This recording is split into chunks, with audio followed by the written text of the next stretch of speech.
আগামী বছরের ফেব্রুয়ারির প্রথমার্ধে জাতীয় নির্বাচন। রাজনৈতিক দলগুলোর নির্বাচনী তৎপরতা ইতোমধ্যে শুরু হয়েছে। দেশের মানুষের আগ্রহের বিষয় বড় রাজনৈতিক দলগুলোর প্রধানরা কোন আসনে নির্বাচন করবেন এবং কয়টি আসনে প্রার্থী হবেন।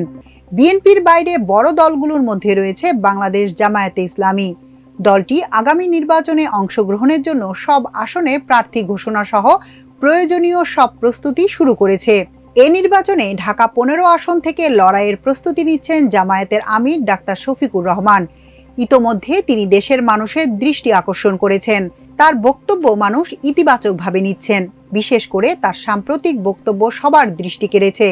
তিনি বলেছেন, ৭১ই শুধু নয়, ১৯৪৭ থেকে শুরু করে আজ পর্যন্ত আমাদের দ্বারা যত মানুষ কষ্ট পেয়েছেন, কেউ যদি ক্ষতিগ্রস্ত হয়ে থাকেন, সে সকল মানুষের কাছে আমি বিনা শর্তে ক্ষমা চেয়েছি। এ বক্তব্য মানুষকে খুশি করেছে।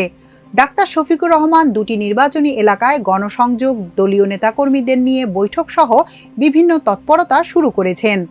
এর আগে ২০১৮ সালে একাদশ জাতীয় নির্বাচনেও তিনি ঢাকা ১৫ আসনে ঐক্যফ্রন্ট থেকে ধানের শীষ প্রতীক নিয়ে নির্বাচন করেছিলেন।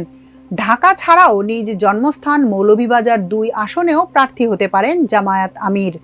যদিও মৌলভীবাজার ২ আসনে এরই মধ্যে দলটির মৌলভীবাজার জেলা আমির ইঞ্জিনিয়ার শাহেদ আলীকে প্রার্থী ঘোষণা করা হয়েছে।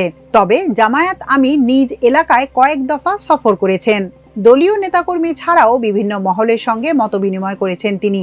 এছাড়াও তৃণমূল পর্যায়ের বিভিন্ন সমাবেশে ও পথসভায় তিনি প্রধান অতিথি হিসেবে অংশ নেন। এতে অনেকের ধারণা এই আসনেও প্রার্থী হতে পারেন ডাক্তার শফিকুর রহমান।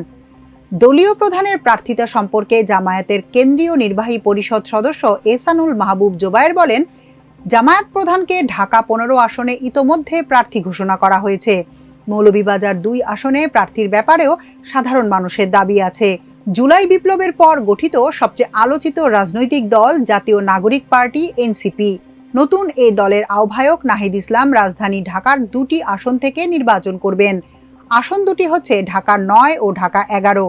দলটির একাধিক সূত্র জানায়, রামপুরার বনশ্রী এলাকায় তিনি ছোটবেলা থেকে বড় হয়েছেন। এলাকার মানুষের সঙ্গে নিয়মিত যোগাযোগ থাকায় এই আসন থেকে তিনি নির্বাচন করতে পারেন। জুলাই গণ অভ্যুত্থানে নাহিদ ইসলামের রয়েছে গুরুত্বপূর্ণ ভূমিকা।